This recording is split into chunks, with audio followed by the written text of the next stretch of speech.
ஞாயிற்றுக்கிழமையான உலகம் முழுவதும் உள்ள ஆலயங்கள் சர்ச்சில் அங்கே பைபிள் விளக்கங்கள் பிரசங்கங்கள் பண்ணப்படுது.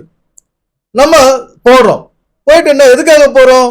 சர்ச்சுக்கு போனா ஒரு மன சாந்தி கிடைக்கும், சந்தோஷம் கிடைக்கும், அமைதி கிடைக்கும், நம்முடைய உடலில் உள்ள வியாதி போயிடும் அப்படின்னு போறோம்.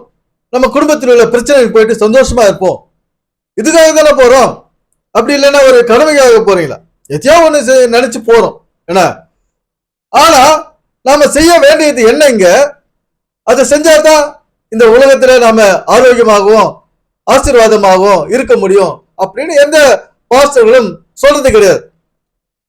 இங்க பைபிள் விளக்கத்தை மணிக்கணக்கில் கொடுக்குறாங்க. அது ஒன்றும் மனிதனுக்கு பயன்படல. இப்போ ஆவடி தாமஸ்ராஜ் ஒரு விஷயத்த சொல்றாரு. ஒரு அம்மாவுக்கு உடம்பு சரியில்லை, அவங்க டாக்டர் கிட்ட போறாங்க. அவர் என்ன சொல்றாரு, உங்க உடம்புல இரும்பு சத்து குறைவா இருக்குது, அதுக்கு நீங்க என்ன செய்றீங்கன்னா ஒரு முருங்கைக்கீரைய குழம்புல போட்டு சாப்பிடலாம், பொரியல் பண்ணி சாப்பிடலாம், இல்ல ஜூஸ் எடுத்து சாப்பிடலாம். இப்படி முருங்கைக்கீரையை நீங்க எடுத்தீங்கன்னா அதன் மூலமா உங்களுக்கு அயன் கிடைக்கும், இரும்பு சத்து கிடைக்கும், உங்க உடல் சரியாயிடும் அப்படின்னு சொல்றாரு டாக்டர். பாஸ்டர் தாமஸ்ராஜ் என்ன சொல்றாரு, அந்த இரும்பு நம்ம இதுக்கு பதிலாக நம்ம இரும்பையே நல்லா பொடியாக்கி அதை சாப்பிட்டா இரும்பு சத்து வந்துருமா அப்படின்னு கேட்கிறாரு. அந்த வீடியோவை நம்ம கேட்போம் வாங்க. உங்களுக்கு கொஞ்சம் ரொம்ப பலவீனம் ஆச்சு வச்சுக்கொள்ளுங்க. ரொம்ப பலவீனம் ஆயிடுச்சு. டாக்டர்கிட்ட போன டாக்டர் சொல்றாரு பிளட் டெஸ்ட் பண்ணுமான்னு சொல்றாரு. சரி பிளட் டெஸ்ட் பண்ணியாச்சு. அவர் சொல்றாரு கொஞ்சம் அயன் தான் கொஞ்சம் கம்மியா இருக்கு. பிளட் ரிப்போர்ட் சொல்லுது அயன் ரிப்போர்ட் கம்மியா இருக்கு. சரி இப்போ டாக்டர்கிட்ட போறீங்க.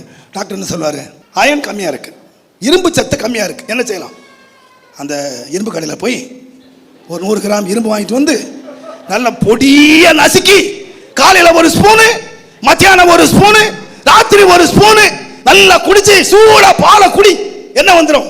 அவர் என்ன சொல்றாரு தெரியுமா, ஏமா வீட்டில் போய் நல்ல முருங்கைக்கீரை சாப்பிடு, நல்ல கீரை சாப்பிடுமா, என்ன வந்துடும்? எங்க கீரைக்கு இரும்புக்கு என்னங்க சம்பந்தம்? கீரை சாப்பிட்டா இரும்பு வருமா? நீங்க விசுவாசிக்கிறீங்களா? விசுவாசிக்கலையா? நான் விசுவாசிக்கிறேன். பாருங்க, கீரை தான் சாப்பிட்டேன், அது என்னமாச்சுன்னா இரும்பா மாறிச்சு. கீரை தான் சாப்பிட்டேன், அது என்னெல்லாமோ உடம்ப வேற மாதிரி ஆக்கிடுச்சு. அதே மாதிரி நீங்க வசனத்தை சாப்பிட சாப்பிட, இதை நீங்க சாப்பிட சாப்பிட இந்த வசனத்துக்குள்ள ஜீவன் இருக்கு, இந்த வசனத்துக்குள்ள ஒளி இருக்கு. நீங்க சாப்பிட சாப்பிட அந்த வசனத்திலிருந்து என்னத்தெல்லாம் எடுத்துக்கணும்னு கேட்டீங்கன்னா ஒளியை எடுத்துக்கிடும், ஜீவனை எடுத்துக்கிடும், ஆவியை எடுத்துக்கிடும், சுபாவங்களை எடுத்துக்கிடும். இது எப்போன்னா சாப்பிட்டா. கீரையில இரும்பு இருக்குன்னு விசுவாசத்தா கீரை வராது, விசுவாசத்தா சாப்பிடணும். அதனால தான் வேதம் சொல்லுது, வேத வாக்கியங்களை கேட்டாங்க. கேட்கறது எப்ப கேட்டிருப்பாங்க? ஒரு ஞாயிற்றுக்கிழமை வந்தாங்க, பாஸ்டர் ஒரு ஞாயிற்றுக்கிழமை கூட்டம் நடத்துறாரு, ஒரு பிரசங்கம் பண்ணினாரு. இந்த பிரசங்கத்தை கேட்டுட்டு வீட்டுக்கு போனாங்க. வீட்டுக்கு போயிட்டு நாள்தோறும் வசனத்தை ஆராய்ஞ்சு பார்த்தாங்க. இப்ப என்ன நடந்தது தெரியுமா? எல்லாருடைய புத்தியும் மாறிடுச்சு, நல்ல குணசாலிகளா மாறிட்டீங்க. பாருங்க, அதான் சொல்லுது, குணசாலிகள் கண்டுபிடிக்கிறவன் யார்? அவளுடைய விலை முத்துக்களை பார்க்கிலும் விலையேற. நீங்க எல்லாம் விலையேற பெற்ற விசுவாசிகளா, விலையேற பெற்றவளை நம்ம மாற்றணும்னா நம்ம கோணம் மாறணும். கோணம் மாறுறதுக்கு என்ன வேணும்னு கேட்டீங்கன்னா வசனத்தை தியானிச்சாங்க. ஞாயிற்றுக்கிழமை வசனத்தை கேட்டாங்க, நாள்தோறும் என்ன செய்தாங்க? அப்போ அதனால்தான் சங்கீதக்காரன் சொன்னா, ஒன்றை நான் கேட்டேன் அதையே நாடுவேன். ஆவடி தாமஸ்ராஜ் பிரசங்கத்தை கேட்டா நாம எல்லாரும் பரிசுத்தமாயிடுவோம், நமக்கு ஒரு வியாதியும் வராதுன்னு அவருடைய பிரசங்கத்தை ஏசிய ஆவடி சர்ச்சில் நடக்கிற பிரசங்கத்தை வாரம் வாரம் போய் கேட்கறது, டெய்லி போய் கேட்கறது, காசட்ல போட்டு கேட்கறது, இப்படி எல்லாம் இருந்த மக்களுக்கு வியாதி வந்துச்சு. வியாதி வருதுன்னு இப்போ என்ன சொல்றாங்க, டாக்டர் இரும்பு சத்து கம்மியாகுது அப்படின்னு சொல்றது. அப்ப இவர் என்ன ஒரு ஐடியா பண்றாரு, இப்படி இரும்பையே தூளாக்கி சாப்பிட்டா சரியாயிடுமா? அப்படி ஒன்றும் சரியாகாது அவரே சொல்றாரு. அப்போ முருங்கைக்கீரையை சாப்பிட்டாதான் சரியாகும். இப்போ நம்ம என்ன செய்யறோம், பரிசுத்தமா இருக்கணும், நமக்கு எல்லா நன்மையும் கிடைக்கணும், இந்த உலகத்துல செழிப்பா சம்பூர்ணமா நம்ம வாழணும் அப்படின்னு நினைச்சு அது எல்லாம் நடக்கணும்னா நம்ம சர்ச்சுக்கு போகணும்னு சொல்லிட்டு வாரம் போறது, அவங்க சேர்க்கிற பாஸ்டிங் ப்ரேயருக்கு அட்டன் பண்றது, ஞானஸ்தானம் எடுக்கணும்னா ஞானஸ்தானம் எடுத்துருது, ஞானஸ்தானம் எடுத்தா நம்ம பரிசுத்தமா வாழ்வோம் அப்படின்ற ஒரு கான்செப்ட்ல அப்படி ஞானஸ்தானம் எடுத்துட்டு அந்த சர்ச்சுக்கு ஒழுங்கா போடுறது, காணிக்கை கொடுக்கறது. இருந்தாலும் நமக்கு என்ன வருது?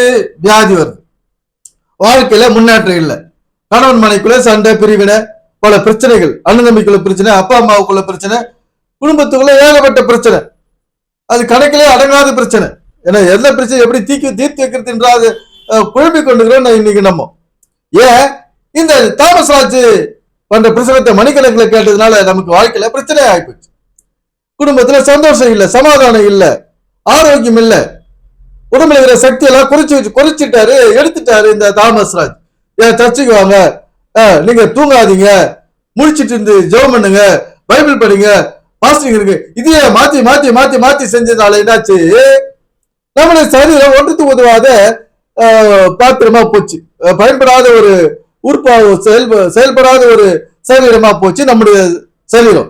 ஏன்னா தூங்கினா தானே உடம்பு பாதிக்கப்படுதெல்லாம் சரியாகும், ரத்த ஓட்டம் சீராகும், ரத்தம் அதிகரிக்கும், இப்படி எல்லாம் இருக்குது. அந்த தூங்குற நேரத்துல இந்த உடம்பு இப்படி எல்லாம் செயல்படுது. ஆனா தாமஸ் ராஜ் என்ன செய்யறாரு? அது மாதிரிலாம் நீங்க நம்மள நிம்மதியா விடுறது கிடையாது.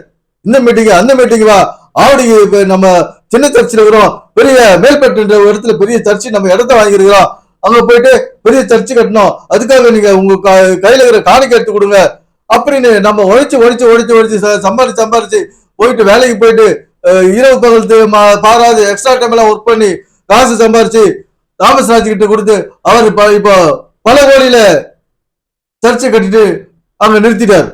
இருந்தாலே நமக்குள்ள என்னது? ஒரு சந்தோஷம் இல்ல, சமாதானம் இல்ல. அப்போ செய்ய வேண்டியது என்ன? இப்ப இரும்பு சத்துன்னா நமக்கு சரீரத்துக்கு தேவைன்னா இரும்பை அரைச்சி தூளாக்கி குடிக்க முடியாது, இரும்பு சத்து வராது, ஒரு பர்சன்ட் கூட வராது இரும்பு சத்து. அந்த மாதிரி செய்தா இரும்பிய சாப்பிட்டா இரும்பு சத்து வராது.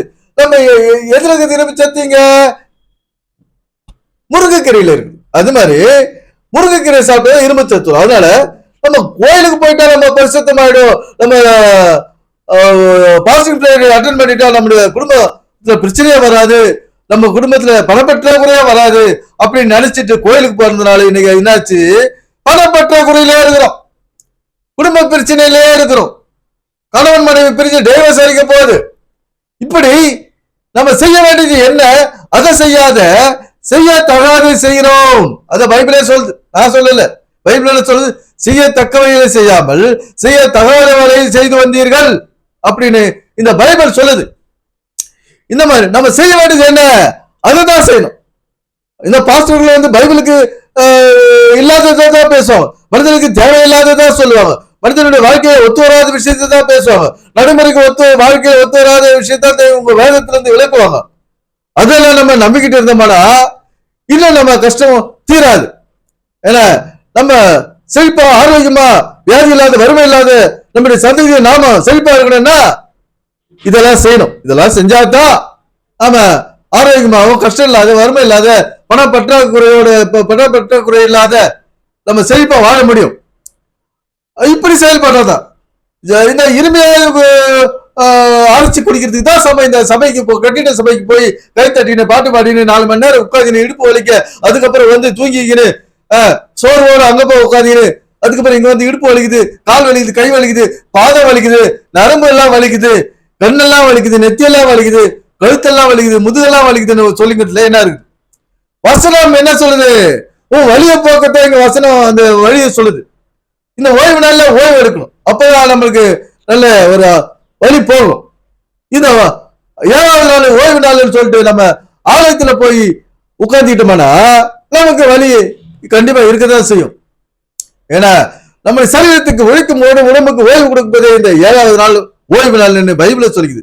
ஆனா இந்த பழைய ஏற்பாட்டு முறைமைகளை கடைபிடித்துக் கொண்டிருக்கும் தாமஸ் ராஜ் சண்டேவன சர்ச்சுக்கு வச்சு அங்க மக்களை வர வச்சு வாட்டி வதைக்கிற இந்த ஒரு விஷயத்தான் இங்க நடந்துங்குது. எனவே சிந்திப்போம், செயல்படுவோம். நன்றி, வணக்கம் நண்பர்களே.